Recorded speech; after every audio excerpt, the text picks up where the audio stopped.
Hello mga minahal kong kaibigan followers, good evening. Sana nasa magandang kalagayan kayo. Nandito naman ako mangungulit sa inyo. Magdasal tayo ha. Maraming salamat. Sa ngalan sa Ama at sa Anak at sa Espiritu Santo. Amen.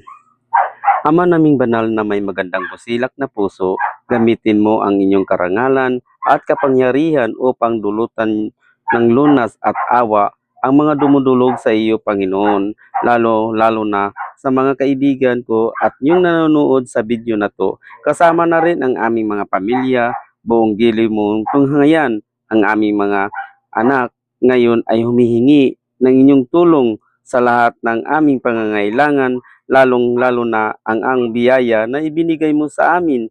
Palakasin mo ang aming katawan at mahabang buhay ngayon at magpakailanman. Amin. Sa ngalan sa Ama at sa Anak at sa Espiritu Santo. Amin.